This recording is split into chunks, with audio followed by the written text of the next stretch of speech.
Welcome to Lynn Cullen Live. Talk radio without the static. Email your questions and comments to lynncullenshow@gmail.com. And now your host, Lynn Cullen. And a good morning to you. Beautiful morning here in Pittsburgh, Pennsylvania. It's mid-September-ish, September 20. And I've got so many things to talk about. My problem has always been, I guess this is stacking them, producing them in an order that makes some sense. The thing is I could do that for myself, but that's not the point. I want to do it for you. Problem is I don't know what you want. I've guessed all my life. I hope I come close to hitting it. I don't have. There are so many things that I haven't talked about. By the way, let us stop for a moment. Excuse me. Elaborate. Stop for a moment and have a moment of silence for a guy that some of us have many conflicting emotions about, but for whom we can all, I think, have sympathy for at this moment. Merrick Garland. Yes, the Attorney General of the United States of America, who, honoring the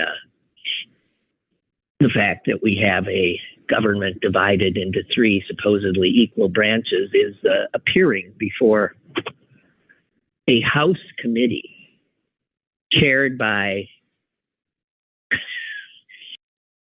Jim, we say G-Y-M, Jim Jordan, who for some reason is head of the Judiciary Committee. Do you have a law degree? I mean, I don't know that I don't think you have to have a law degree to head the Judiciary Committee, but he's a full-on neo-fascist, a trafficker in alternative reality, and this is a show case, a distraction. But I don't know, what's Garland supposed to do? He has to show up and be disrespected, I suppose, number one, and on the receiving end of just all manner of crazed accusations. And also, this will end up on the news and fodder for keeping the crazed base enraged, which is what their default position always is, rage. So I don't even know supposedly what their, well, it doesn't matter. I mean, it's one of those things that I have started avoiding. If I were not doing this show right now, there's no way I would watch that insanity, that public humiliation or disrespecting of an honorable public servant. Oh, God. So the only sort of ways that I continue to protect myself in this insane environment we are living in is by, picking and choosing what I'll subject myself to. And I feel for him. So a moment of silence for Merrick Garland, who, I can't imagine. And I can't imagine if I were to be in such a position, and you guys know this, there is no way I could keep my cool. There is no way I just wouldn't go berserk.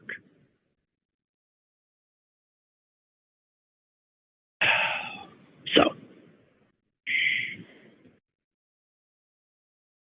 these people who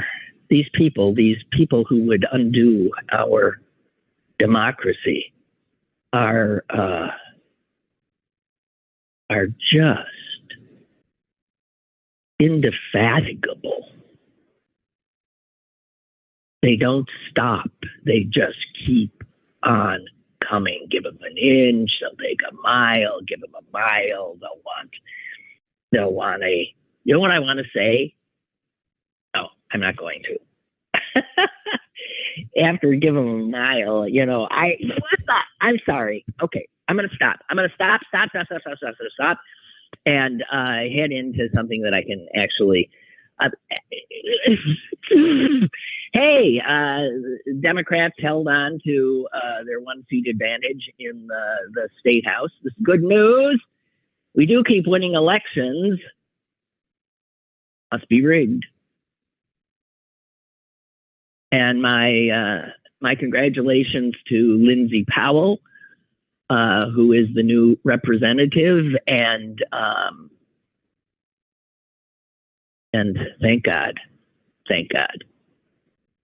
So there's that. That's good news.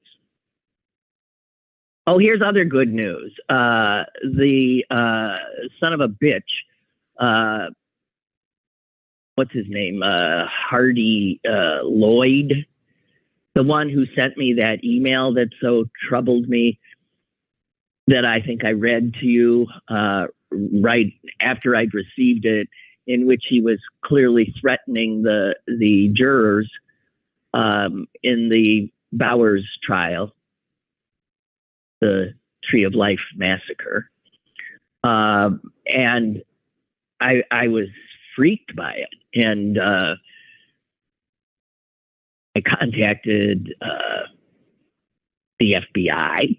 I contacted the Jewish Federation, because I know they keep tabs on this kind of thing. And wow, just thank God. Actually, let me quote the guy whose name I was just mentioning. That would be Merrick Garland. Because Merrick Garland yesterday said this about the son of a bitch who sent me and others that email. Hardy Lloyd attempted to obstruct the federal hate crimes trial of the deadliest anti-Semitic attack in American history. He pled guilty yesterday.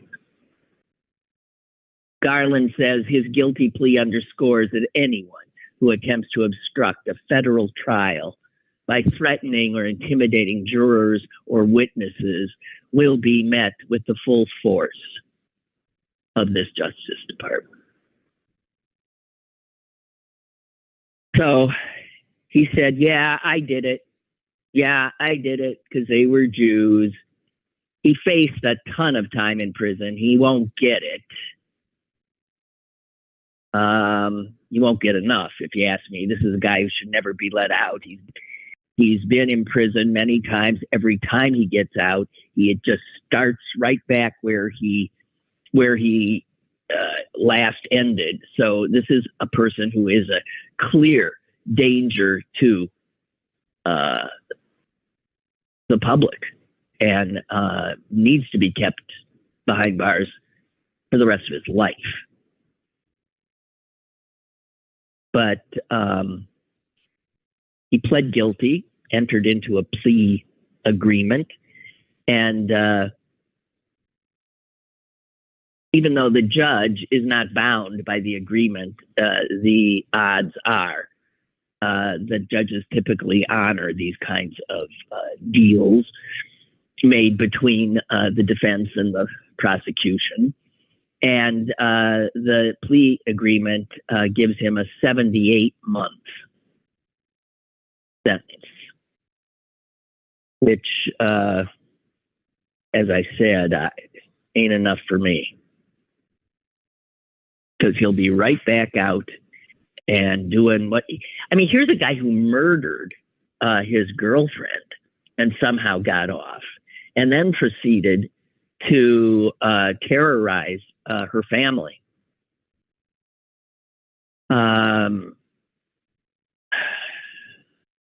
It's just, anyway, the good news is he is in jail. He will be in jail for a number of years. And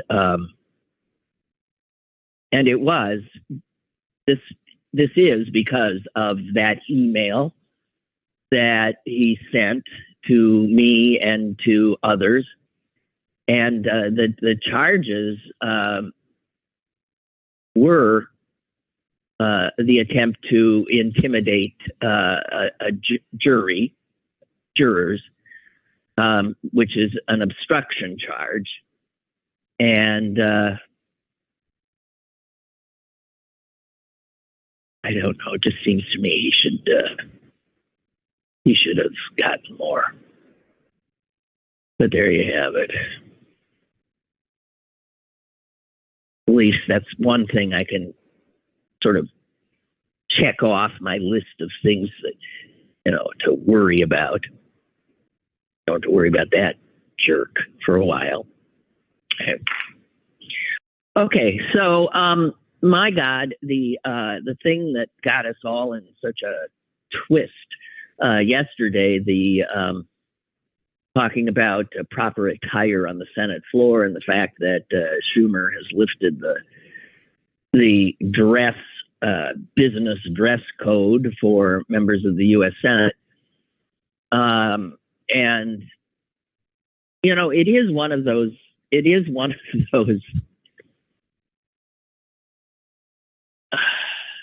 issues that I really can equally and with passion argue either side.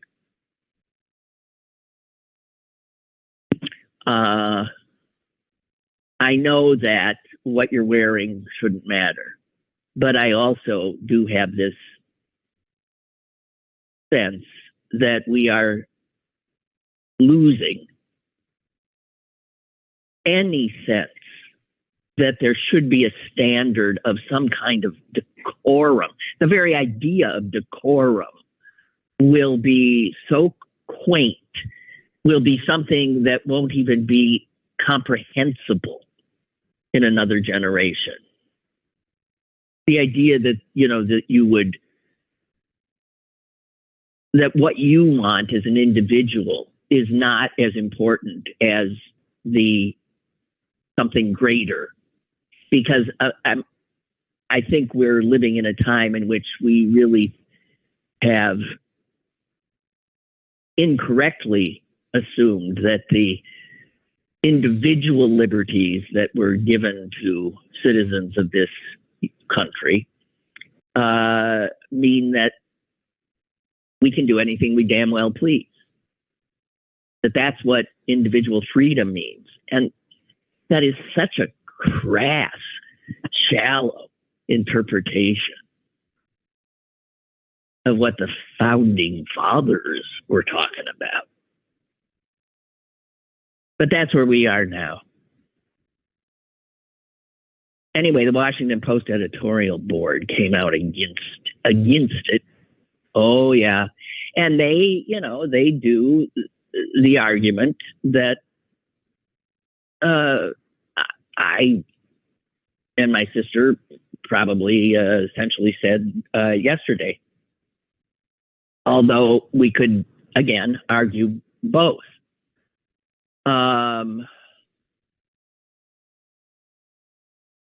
But they started thusly. Senator John Fetterman's signature outfit, gym shorts, sneakers, and baggy hoodie, helped establish his populist political brand. The get-up veers so far into the grunge zone act that the Pennsylvania Democrat probably couldn't wear it to work as a teacher in most schools, or as an employee in a lot of fast food chains or a lot of other businesses. And yet, Mr. Fetterman might soon be seen draped in Carhart on the Senate floor.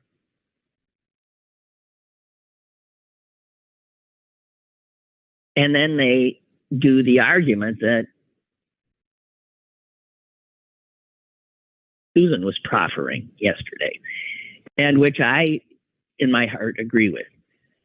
Dressing formally conveys respect for the sanctity of the institution and for the real world impact of the policies it advances.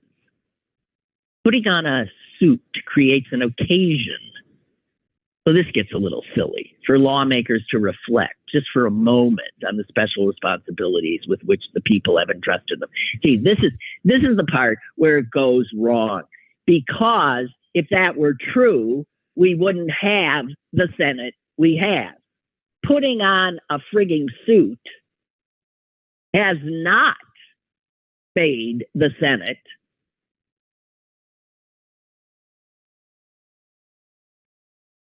be what? Serious? Because the Senate has hobbled itself into so many corners with its arcane rules and rules. What they wear is the least of the rules that stand in the way of this Senate being able to do what people vote for its members to do.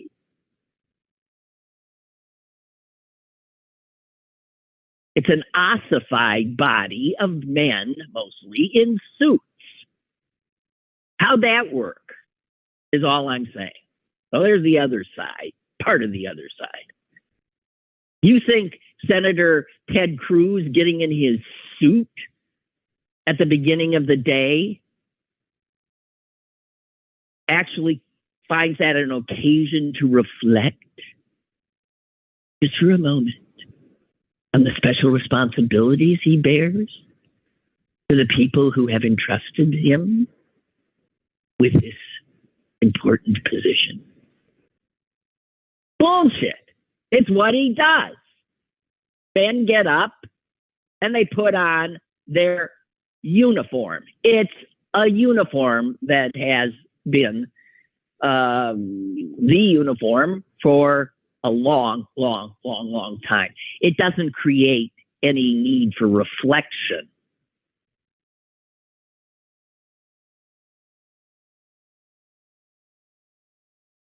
But there is something about walking into that historic chamber where, think of the history in that place. Think of the great men and a few women who have been in there, seriously in there.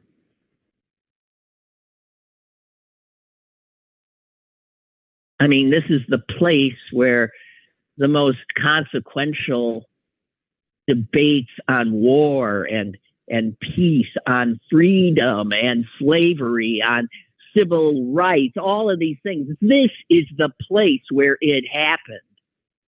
And somehow,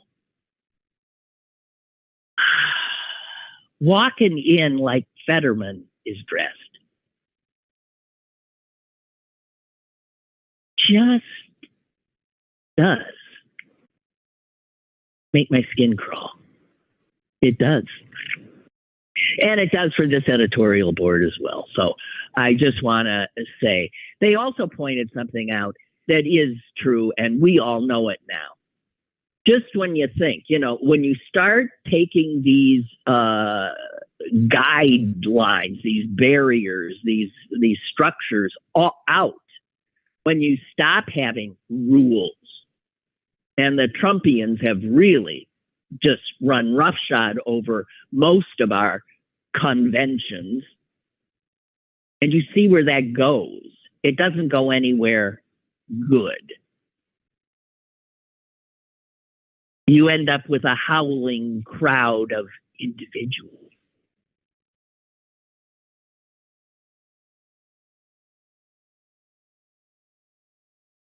I forgot what I was going to say. Oh, their other concern was that this can be a slippery slope. And they say this, and boy, are they, this is true. It is all too imaginable that attention-seeking lawmakers will don T-shirts emblazoned with whatever, you name it, inflammatory partisan messages, memes of some sort, mascots of their, sports franchises, all in the hope that it will, of course, go viral, which it will, and can be used to get money from donors. You see, the fact is they just suggest that right there again, because it will happen. And all this because we elected a guy who's uncomfortable in a suit. I got no problem with business casual. I got no problem. You can get rid of the ties. But for the senator who represents me walking in looking like a slob offends me.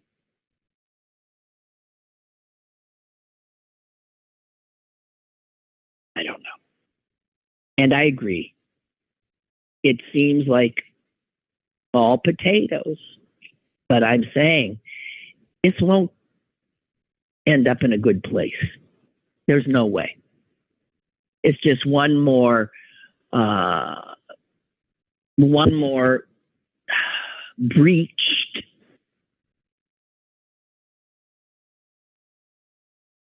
institutional value. And there have been so many. And maybe us old farts are feeling it more than younger people would. I'm the first to say that any piece of clothing I buy now is bought with one thing in mind: comfort. That's it. I've reached a point in my life where style, comfort is all I care about.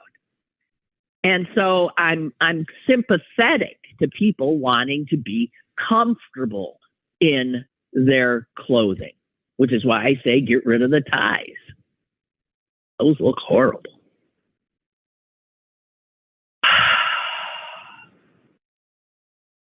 But I was looking at some of the comments of people to this Washington Post editorial, and I mean, it's not as if these people are wrong.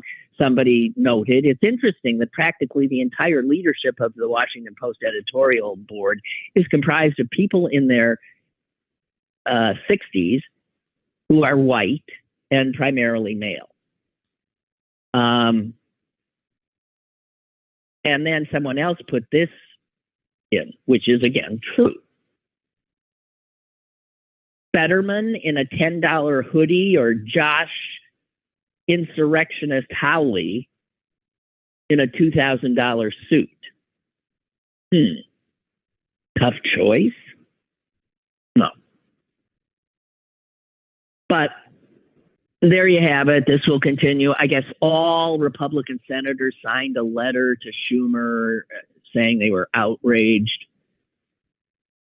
Three Republican senators didn't sign it, one of whom was Josh Howley.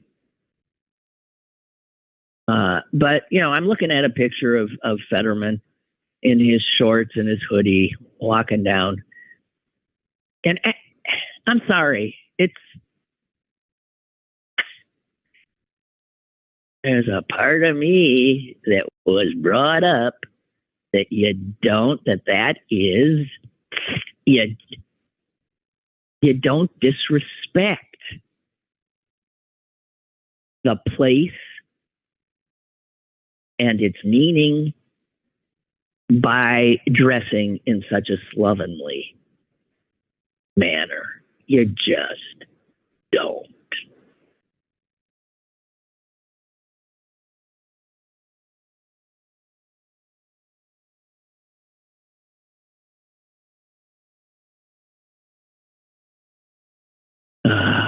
Well, so, and yet there is this tradition that I am shocked has held on. And I should have brought this up when Susan was on, because it's one I think should go, and I thought was going, and it turns out it ain't gone. And that is that when a woman marries, she takes her husband's name.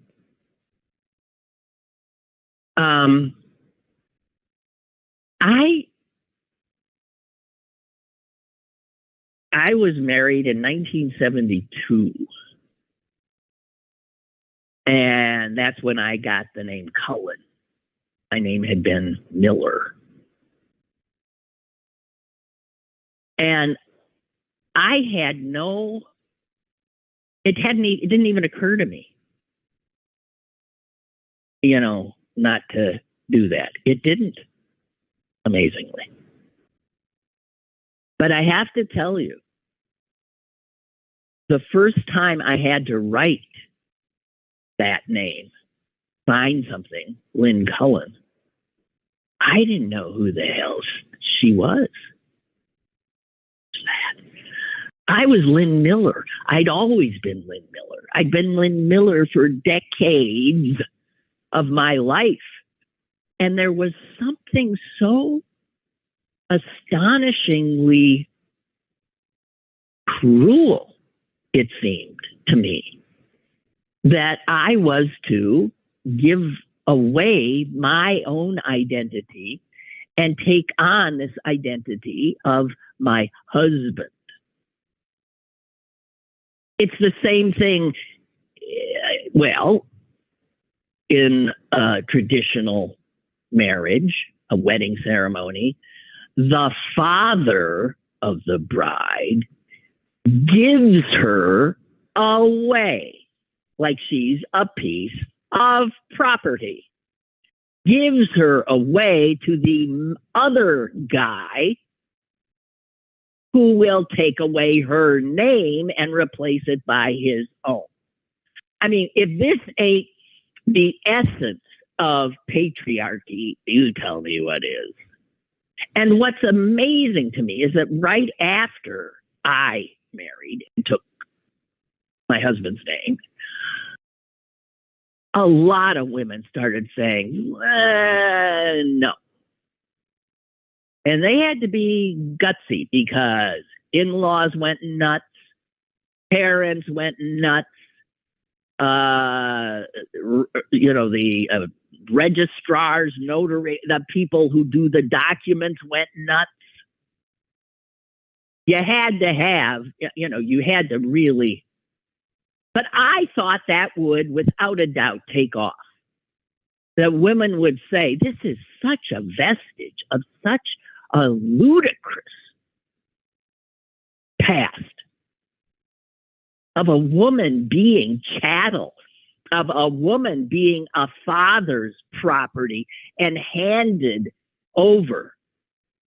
And usually there was more economics involved, right? There were dowries, there were this and that. It was a purely economic arrangement in the patriarchy. And that we continue that. And it turns out the numbers are in, and it's young women now. Most do the same old. I can't believe it.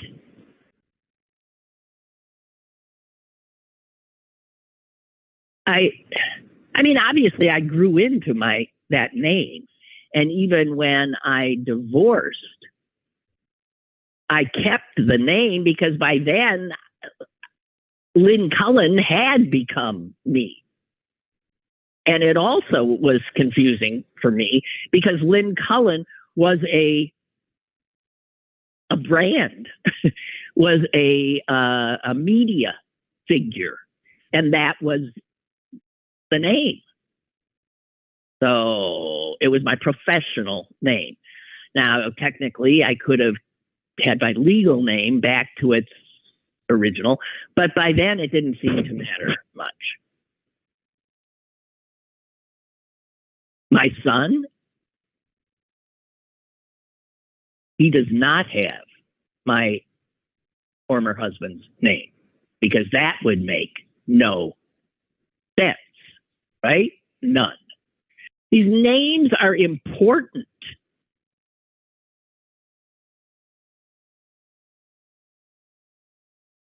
Among women in opposite sex marriages in the United States, 4 in 5.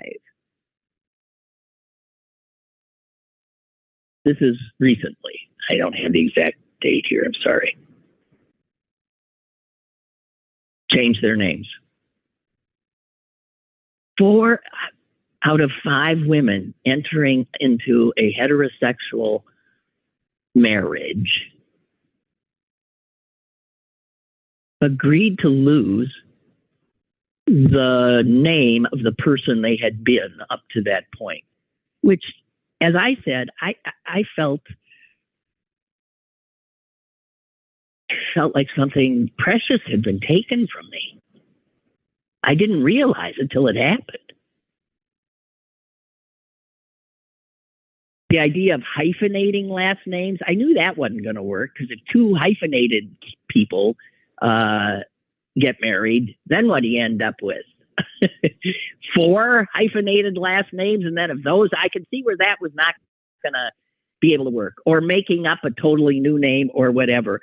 But about 5% of couples are still doing that, hyphenating their names, and a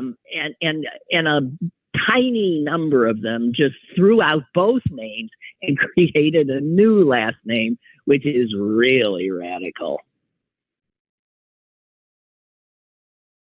Among conservative Republican women, 90% took their husband's name, compared with 66% of liberal Democrats. Okay, so there's a partisan. 83% of women without a college degree changed their names, while 68% of those with a degree kept their names. 86% of white women, compared with 73% of black women.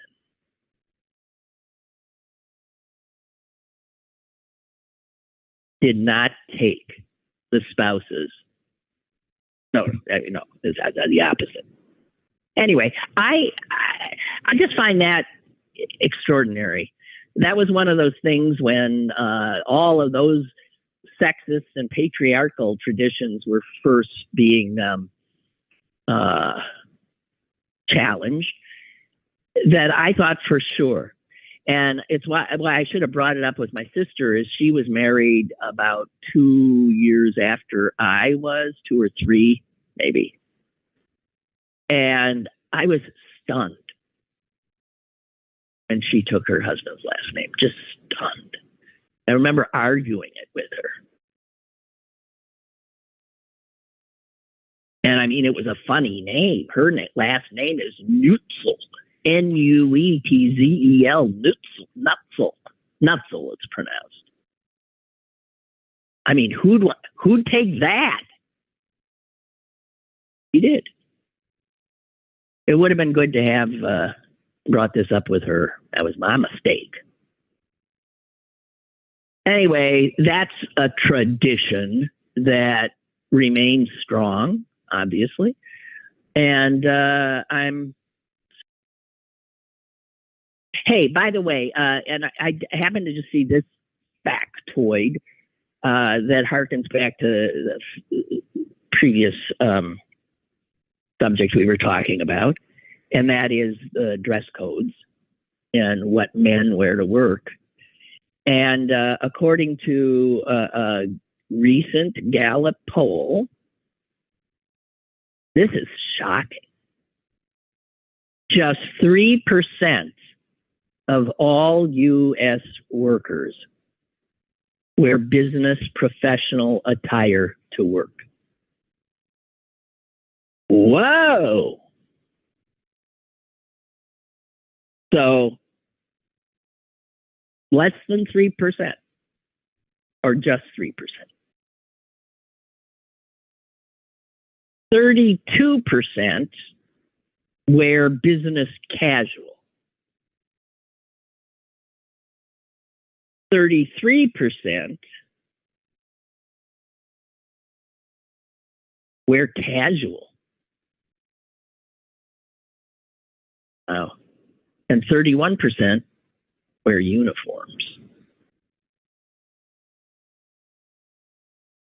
Just 3% do the suit and tie thing. And the pandemic, without a doubt, started really hammering the nail into that coffin. So I got no problem with the Senate following suit. But I think business casual rather than grunge, like our senator, would be the proper standard. If standards are not too old-fashioned, and apparently they are. I guess that's what I don't know. Some standards, some traditions are meant to be challenged and changed. And some, it would be best if they were kept intact. But agreeing on which is which is, I suppose, not easy. Oh, Gigi writes, I'm glad you brought up the marriage name thing. I just never understood changing one's name. Believe me. I've never changed my name. I've been married twice. The first time many years ago. At that time, keeping my name was not at all common. I still remember a bank teller telling me, no, honey, that's not your name anymore. Right. No, it was hard. Well, my God, at the time I was married, a married woman couldn't have a credit card. A woman couldn't have a credit card without her husband's permission? It was his card.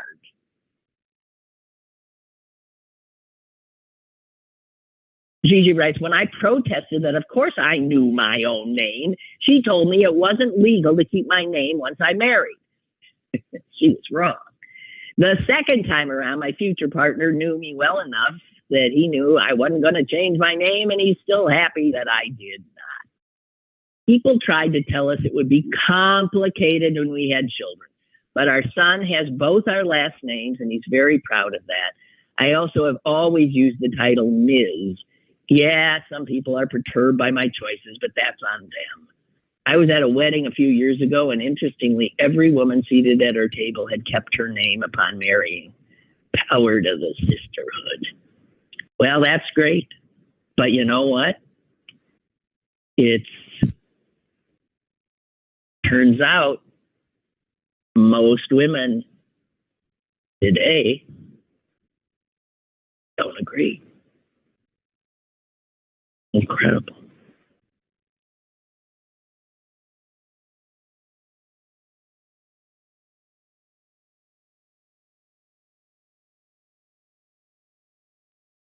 Pat says, my father's consideration regarding attire or behavior was simply the fitness of things. Yeah. But see, nobody understands what that means anymore. There's no agreement on the fitness of things.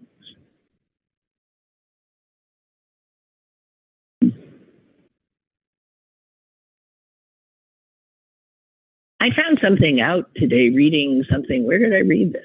Maybe in I think it was the Washington Post. That just blew me away, but makes so much sense.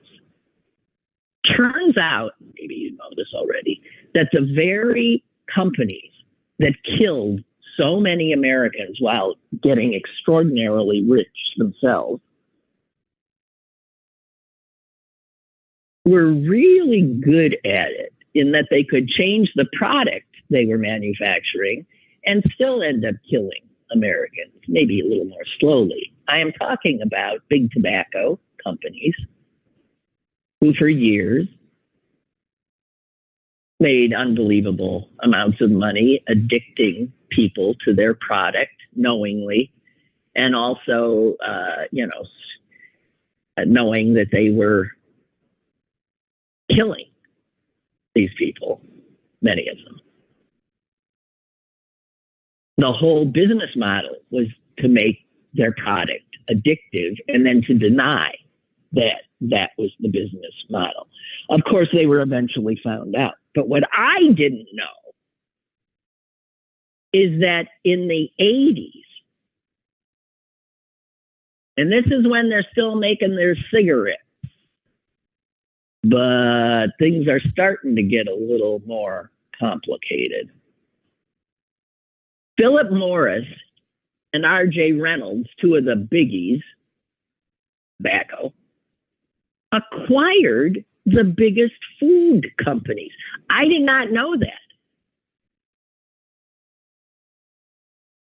Philip Morris and R.J. Reynolds scarfed up Kraft, General Foods, and Nabisco.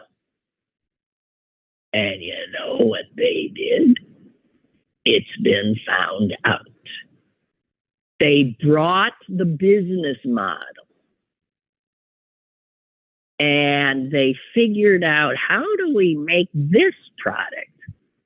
Oreo cookies or macaroni and cheese. How do we make these products essentially addictive?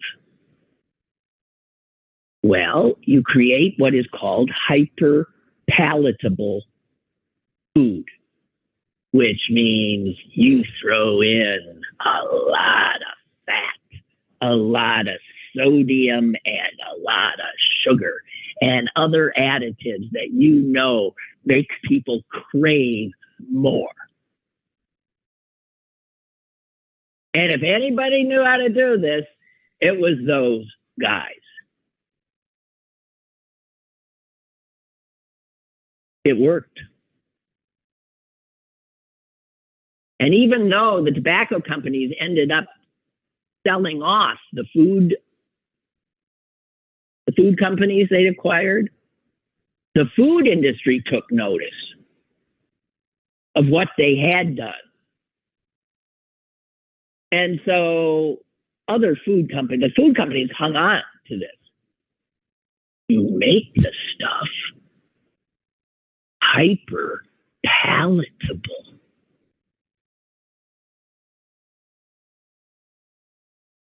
So the tobacco companies selectively disseminated hyper palatable foods into our food supply. They also specifically targeted children. There is stuff in here that'll just make your hair stand on end.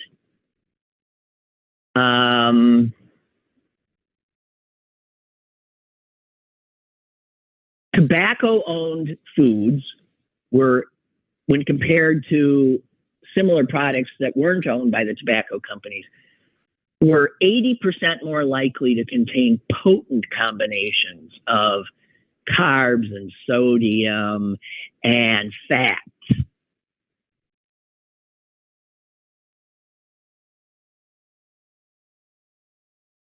There's research now that shows that the tobacco companies engineered processed foods to hit what is known as the bliss point and to elicit cravings and to, in fact, create food addicts. So they contained, what they put into foods come from naturally occurring plants and other foods, but they purify them, concentrate them, transform them so that they are quickly absorbed into the bloodstream, which amplifies their ability to shoot up into our brains and get our pleasure centers going. Every addictive substance is something that we take from nature and then we alter it, process it, refine it, in a way that makes it more rewarding. And that is exactly what the tobacco companies, who sure knew how to do that with their cigarettes, did when they got hold of foods.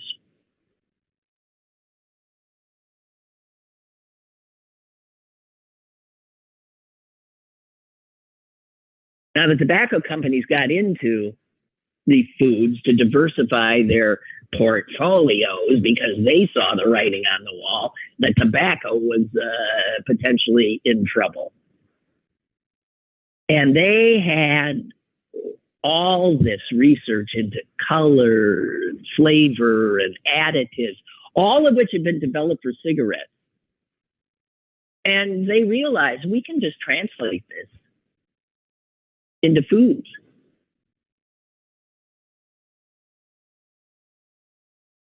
An internal memo that R.J. Reynolds, executive, sent to, this was in the 1960s, showing the mindset.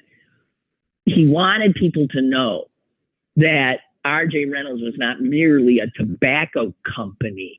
In a broader sense, he said, we are in the flavor business. And the researchers then realized that many of the flavors the company had developed for cigarettes would be useful in food, beverage, and other products that would lead to, this is all from unearthed internal documents, that would lead to large financial returns. So the following year, R.J. Reynolds brought Hawaiian Punch, which at the time, the cocktail mixer. That's what it was. It wasn't something you sold to children. It was a cocktail mixer that was available in only 2 flavors. They did a bunch of market research. The market research was done on children and housewives. And then R.J. Reynolds rolled out the new Hawaiian Punch. 16 flavors, including many that the kids had really, really liked. And then they were among the first to introduce the juice box, which became an instant hit. So they took something that was an adult cocktail mixer, and a year later, they had turned it into a huge children's beverage. They used a cartoon mascot, right, to get the kids.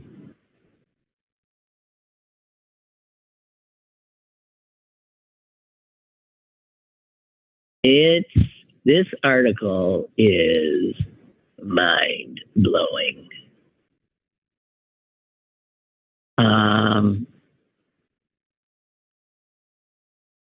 Philip Morris bought up Lunchables. Oscar Mayer, one executive there, joked about that the healthiest item in a Lunchable package was the napkin. And in the early 2000s, Philip Morris was knee-deep in tobacco lawsuits, as were the other tobacco companies. And its legal people said, you know, we're at some risk with our food holdings as well. We see that now. These kinds of suits could get brought against us for that. A senior Kraft executive told the Philip Morris lawyer that he was worried that some of the cookies and some of the processed foods would be found to be driving people into a compulsive, addictive situation. They pulled out, the tobacco companies. They had enough trouble. So they're no longer in the food business, but the impact they had was substantial. A new study shows that by 2018, the differences in tobacco-owned foods and other foods had mostly disappeared. And it's not that the foods got healthier, it's that the other companies saw that what the tobacco companies had done had worked. And many products that were reformulated to make them hyper palatable. So, can you imagine getting rich because you knowingly addicted people to cigarettes, giving them cancer, lung cancer, heart disease, and then you move on to food and you use the same skills to make food, which by its nature is a necessary. Tobacco is not necessary. Food is necessary. But you do the same things with food to make food unhealthy, to make food that people will overconsume because it's hitting all the right buttons in their brain. Addicting. And you wonder why Americans have an obesity problem? Obesity, of course, linked to heart disease and diabetes and all other manner of killers.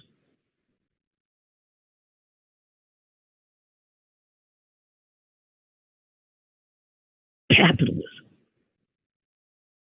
kills.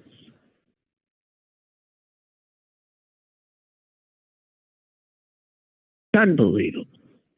It's not like we didn't know it, right? But yeah. God.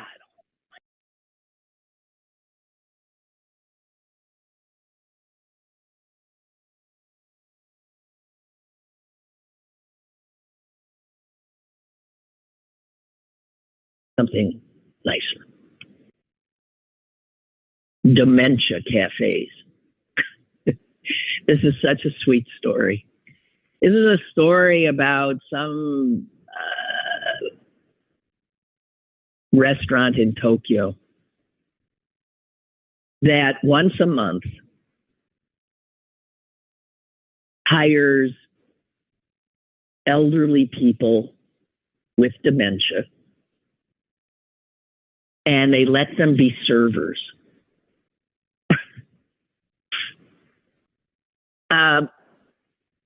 Obviously, things don't necessarily go well, but everybody gets it. Everybody understands. And for the servers with dementia, it is such a joy.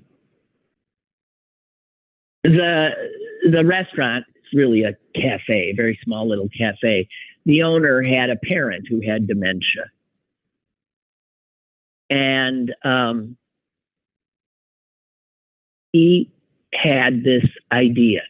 It creates a safe place where these people can interact with new people, feel productive, feel needed. One of the servers said this in this article: "It's so much fun here. I feel like I'm getting younger just being here."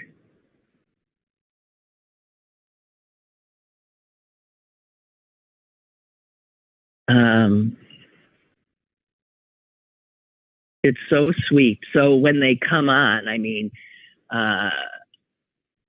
actually Japan is, has a very, we've got an old population, but theirs is even older. And Japan recently passed legislation to enact a bunch of new programs and services to help those with dementia. And they've given this high priority.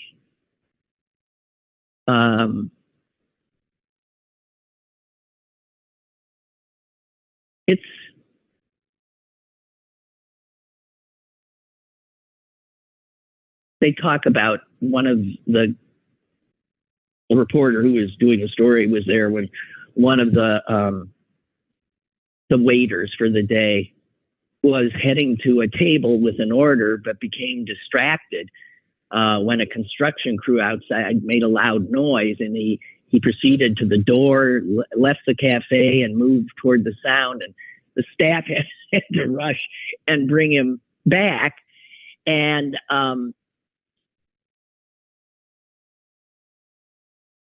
the reporter asked him, "How long have you been working here? Is today your first time?" And he said, "Yes." It wasn't, but he said yes.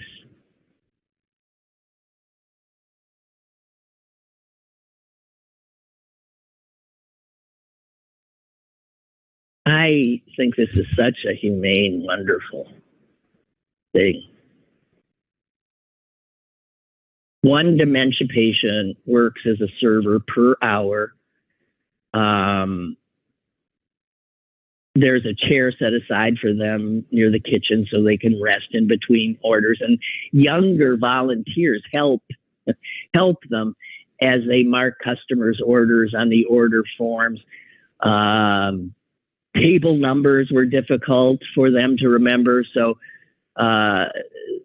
they figured out to use a single flower of a different color set on each table. And the cafe's owner wanted to help people see that dementia patients can prolong their active years with a little bit of understanding and patience from those who interact with them. He said a lot of elderly people are either in nursing homes or are just sort of shut away in their homes. So I hope that our initiative will give people with dementia something to look forward to. If people get a deeper understanding, it would become easier for people with dementia to go out. One 85-year-old server who was there just was talking the ears off of the people he was waiting on. And they said it's no surprise. He was an insurance salesman and also a chairman of his neighborhood association. He was a sociable guy. And he has been rejuvenated by being able to be out and about. He asked his wife, it said, every 10 minutes when they should leave in case it might be late.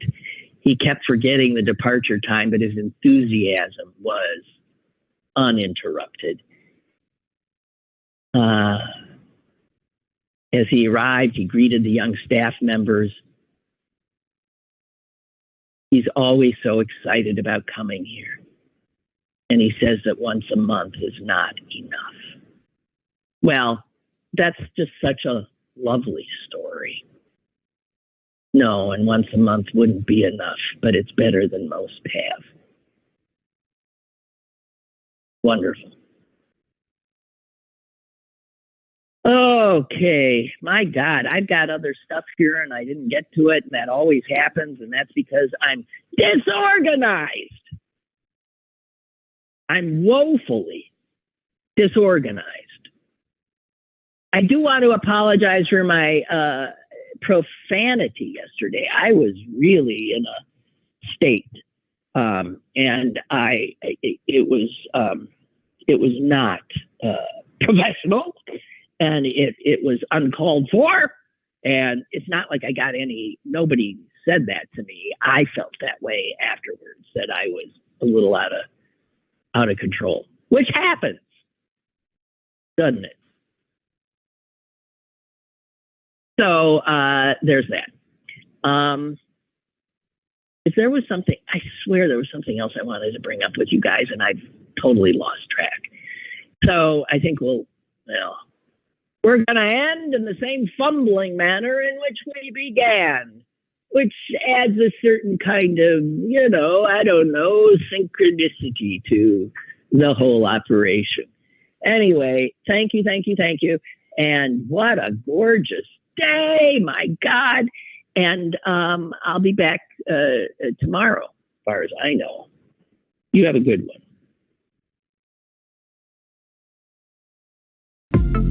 Lynn Cullen Live. Monday through Thursday from 10 a.m. to 11 a.m. and archived at pghcitypaper.com. The opinions expressed on Lynn Cullen Live are those of the host and do not necessarily reflect the viewpoints of Pittsburgh City Paper or its advertisers.